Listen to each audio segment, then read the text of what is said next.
আমি আপনাদের নতুন রুমে। মানে আর কেউ ছিল না? হোস্টেল সুপারভাইজার রুমে যাব, গিয়ে কমপ্লেইন করব আমরা। हंसी बन गए नमी बन गए तुम। কি আপু কিছু খুঁজছেন? আমি অনেকক্ষণ আপনাকে ফলো করছিলাম। আরে ভয়ের কিছুই নেই, ঢাকায় নতুন না? তা বাড়ি কোথায়? বান্দরবান। কেউ থাকে না? না। সমস্যা নেই, ঢাকায় প্রতিদিনই অনেক মানুষ আসে, এসে আপনার মতন এই ঠিকানা খোঁজ করে। কেউ কেউ পায়, আবার কেউ হারিয়েও যায়। মানে কিছুই না, আপনি একদম ঠিক জায়গায় আসছেন। আপনার যে ঠিকানা লেখা আছে তার পাশেই আমার বাসা। চলেন আপনাকে আমি এগিয়ে দিয়ে আসি। আমি চলে যেতে পারবো, আপনি আমাকে অ্যাড্রেসটা বলে দেন, আমি রিক্সা নিয়ে চলে যাই। ঢাকায় নতুন আসছেন তো, তাই ঢাকার ভাবচক্কর এখনো কিছু বুঝতে পারছেন না। ঢাকা শহরে ফ্রিতে একটা গাছের পাতাও না, আর আমি ফ্রিতে উপকার করতে চাইছি। ধরেন এটা আমার একটা দায়িত্ব। শোনেন আপু, ওই রিক্সা নিয়ে যাবেন বললেন না, তখন রিক্সাওয়ালা জানবে যে আপনি ঢাকা শহরে কিছুই চেনেন না, অযথায় আপনাকে ঘোরান, আপনার কাছ থেকে বেশি ভাড়া আদায় করবে। এখান থেকে মাত্র 5 মিনিটের রাস্তা। চলেন তো, আমি আপনাকে দিয়ে আসি। চলেন। सफर हर जगह हर कहीं बन এটা আপনার হোস্টেল, ঠিকানাটা মিলিয়ে নিন। मानते थे खुद থ্যাংক ইউ। আর এটা আমি কখন বললাম আমার টাকা লাগবে? আপনি এত কষ্ট করে আমাকে এখানে নিয়ে এলেন, টাকা নিবেন না? নিবন। আপনি বললেন এই শহরে ফ্রিতে গাছের পাতাও নড়ে না, কেউ কারো সাহায্য করে না, আপনি আমার উপকার করলেন। কেউ করে না ঠিক আছে, কেউ কেউ আবার করে। আমার আপনার বয়সে একটা বোন ছিল, ও ঠিক আপনার মতোই গ্রাম থেকে শহরে এসেছিল পড়াশোনা করার জন্য, কিন্তু পড়াশোনা করা হয়নি।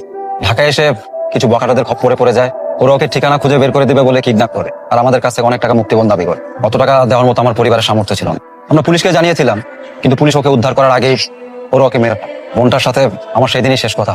আমি ঢাকায় এখন একটা চাকরি করি, ওই বখাটাগুলোকে খুঁজে। যদি ওদেরকে খুঁজে পাই, শুধু একটা প্রশ্নই করি, কি দোষ করেছিল আমার বোন, কেন ওরা আমার বোনকে মেরে ফেললো? আর যদি এই প্রশ্নের উত্তরটা পেয়ে যায়, এই শহরটা আমি ছেড়ে চলে যাবো। আসলে এই শহরে আমার কোনো কাজ নেই, একটা চাকরি করি, আর অফিস ছুটি হলে বিভিন্ন বাস স্টপে যাই ওই বখাটাগুলোকে খুঁজে। আপনার মতো নতুন কেউ আসলে তাদের সঠিক ঠিকানা পৌঁছে দেওয়ার চেষ্টা করি। অনেক কথা বললাম, আপনার তো দেরি হয়ে যাচ্ছে, আপনি যান। ভালো থাকবেন। কে আপনি? আমি আপনাদের নতুন রুমে। আর কেউ ছিল না? এই আতিয়া, হোস্টেল সুপারভাইজার এটা কি করেছে? কি করছে? আমাদের সাথে নতুন রুমমেট এটা কাকে দিয়েছে? বারবার বলেছিলাম একজন ভালো রুমমেট দিতে। ভালো না খারাপ সেটা কিভাবে বুঝবো? হোস্টেল সুপারভাইজার রুমে যাব, গিয়ে কমপ্লেইন করব আমরা। আর তোমার সমস্যা হলে তুই যা, আর এর মধ্যে আমাকে টানিস না। তুমি এখনো দাঁড়িয়ে আছো কেন? যাও, বেটে গিয়ে ব্যাগপত্রগুলো গুছিয়ে নাও।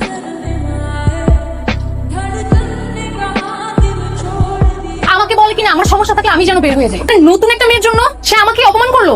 কি রে, তুই কি এখনো চুপ করে থাকবি? আপনি এই রুমে আসছেন ভালো কথা, কিন্তু এখানে বেশি দিন থাকা যাবে না। সুপারভাইজারকে বলে অন্য রুমে চলে যাবেন, আর না হলে আমি থাকবো না এখানে। Inu, ketleng ni ro, tekom kepoy lo, don lako. Ihe nu. তো নতুন রুমমেট হ্যাঁ।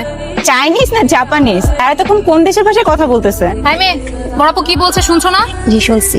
আরে এটা দেখি বাংলায় কথা বলতে পারে। এই, কার সাথে কথা বলতেছিলা? মায়ের সাথে। মায়ের কাছে কমপ্লেইন? কমপ্লেন না, ঠিক মতো পৌঁছাইছি সেটা জানানো। কোনো তোমাকে একটা কথা বলি, এখানে থাকতে হলে খাঁটি বাংলা ভাষায় কথা বলতে হবে, চাইনিজ বা জাপানিজ ভাষায় কথা বলা চলবে না, বুঝছো? জি বুঝছি। ওই থেকে আসছে এটা।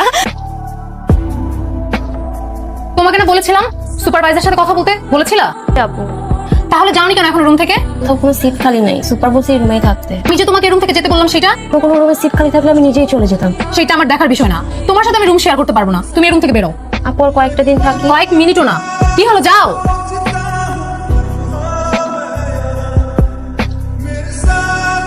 তুমি এখানে কি করছো? আপু আমি রুমে ছিলাম, ভালো লাগতেছিল না, এই জন্য ছাদে আসছি। এখন তোমাকে রুম থেকে বের করে দিয়েছে তাই না? আপু আমি নিচ থেকে আসছি। আমি সব জানি। তুমি কি ভাবছো কিছু লক্ষ্য করিনি? আমি সবই লক্ষ্য করি। আপু ওরা আমার সাথে এমন করে কেন? আমি পাহাড় থেকে আসছি দেখে আমি ওদের মতো দেখতে না তাই? সবাই কোথায় এমন করে? হোস্টেলে তো আরো মেয়েরা আছে, তারাও কি তোমার সাথে এরকম করে? না একজনের কথায় তুমি কেন কষ্ট পাচ্ছ? আপু আসলে আমি এই শহরে অনেক স্বপ্ন নিয়ে আসছি। ঘোরা করব, একটা ভালো চাকরি করব, বাবা মার দুঃখ দূর করব। এখানে এসে আমার মনে হচ্ছে আমার ফিরে যেতে হবে। এখানে কোনো মতে সার্ভাইভ করতে পারতেছি না। তুমি কি ভাবছো তোমার সাথে শুধু একা এগুলো ঘটতেছে? আপনার সাথেও কি এমন ঘটছে? আপনি তো দেখতে ওদের মতো। যারা খারাপ তাদের সাথে এই জাতি, ধর্ম, বর্ণ এগুলো কোনো ম্যাটার করে না। তাদের কাছে ম্যাটার করে যে কিভাবে একটা মানুষকে ছোট করা যায়। আর এই পৃথিবীতে ভালো মানুষও আছে। তোমার ধর্ম, বর্ণ এগুলো তাদের কাছে কোনো বিষয়ই না। তুমি একজন মানুষ, এটাই তাদের কাছ থেকে সব থেকে বড় একটা বিষয়। তুমি হচ্ছে এদেশের একজন গর্বিত নাগরিক। আমার জন্য যে আইন, আমার জন্য সেম। কে কি বললো, কে কি না বললো, এগুলো নিয়ে নিজেকে কষ্ট দিও না। তুমি কখনো নিজেকে আলাদা ভাববা না। আমিও তোমার মতো অনেক স্বপ্ন নিয়ে এই শহরে এসেছিলাম, কিন্তু এই যে আমি কম কথা বলি, চুপ করে থাকি, এটাই অনেকে আমার দুর্বলতা ভেবে নিয়েছে। ভেবেছিল আমাকে দিয়ে যা খুশি তাই করিয়ে নেওয়া যায়। কিন্তু আমি যখন বুঝতে পারলাম যে আমার এই চুপ করে থাকাটাই আমার সব থেকে বড় দুর্বলতা, তখন থেকে চুপ করে থাকি। আর যখন আমি প্রতিবাদ করা শুরু করলাম, তখন ওরা চুপ হয়ে গেল। কিন্তু আপু আমি চাই না কোনো ধরনের ঝামেলায় জড়াই, আমি এসব থেকে সবসময় দূরে থাকতে চাই। এটাকে ঝামেলা জড়ানো বলে না। এটাকে বলে নিজেকে প্রোটেক্ট করা। তুমি যদি এখানে সার্ভাইভ করতে না পারো তাহলে তুমি আর থাকতে পারবে না। তোমাকে এই শহরে সার্ভাইভ করা শিখতে হবে। যদি তুমি সার্ভাইভ করা শিখতে পারো তাহলে এই শহর তোমাকে অনেক কিছু দিবে, আর যদি না পারো তাহলে বিদায় নিয়ে চলে যেতে হবে। এখন ডিসিশন তোমার, তুমি সার্ভাইভ করবা নাকি বিদায় নিয়ে চলে যাবে। টাইমে তুমি এই রুমে কেন আসছো? তোমাকে বলছেন এই রুমে আসবা না। এই রুম আমার, আমি এই রুমে থাকবো। তুই আমার মুখে মুখে তর্ক করিস, বের হ রুম থেকে। আমি এই রুম থেকে যাবো না। আপনার সমস্যা হলে আপনি বের হয়ে যান রুম থেকে। কি রাতিয়া, তুই চুপ করে থাকবি? বিদেশি মেয়ে উড়ে এসে জুড়ে বসছে, আমাকে বলে আমার রুম থেকে বের হয়ে যেতে। কে বিদেশি? আমি এদেশের নাগরিক, একজন গর্বিত নাগরিক। এদেশ আপনার যতটাই ঠিক ততটাই আমার। উড়ে এসে জুড়ে বসছে মানে কি? আমি তো অন্য কোনো দেশ থেকে আসিনি। এই দেশ আমার, এটা আমার জন্মভূমি। এই দেশের যতটা অধিকার আপনার রয়েছে ঠিক ততটাই আমার অধিকার রয়েছে। আপনি সমতল ভূমির মানুষ, আমি পাহাড়ে বড় হওয়া মানুষ। আমি জানি কিভাবে সার্ভাইভ করতে হয়। কারণ আপনি নিজেকে সম্মান দিতে হলে আপনি আরেকজনকেও সম্মান দেন। তোরা প্ল্যান করেছিস আমাকে অপমান করার জন্য। আমি তো দেখতেছি এটা আসার পর থেকে তুই ওকে বিভিন্নভাবে অপমান করে যাচ্ছিস। আচ্ছা তুই একবার ভাবতো, ও তোর পরিবার ছেড়ে চলে এসেছে, তো আমাদের তো উচিত ছিল ওকে পরিবারের মতো করে মেন্টালি সাপোর্ট করার। সেটা না করে তোকে বের করে দিচ্ছিস। আজকে ওর যদি কোনো দুর্ঘটনা ঘটে তুই সারা জীবন নিজেকে মাফ করতে পারবি তো? সরি আপু, ওকে মাফ করে দিও। সরি কেন বলতেছেন আপনি? আপনার আমার বড় বোন, আর আমি তো ছোট। আমি ভুল করলে তো আমাকে শাসন করবেনি। তুমি কোনো ভুল করো না, ভুলটা আসলে আমারই। তোমার জায়গায় আমি থাকলে আমারও ঠিক তোমার মধ্যে খারাপ লাগতো। তোমাকে না বুঝে অনেক কিছু বলে ফেলেছি, পারলে আমাকে মাফ করে দিও। আপনি অনেক ভালো মনের মানুষ, আপনি কোনো কষ্ট নিবেন না। আমি এখন বাসায় বলতে পারবো যে আমার দুটো বোন আছে, আমার বাসায় আমাকে নিয়ে আর চিন্তা করা লাগবে না।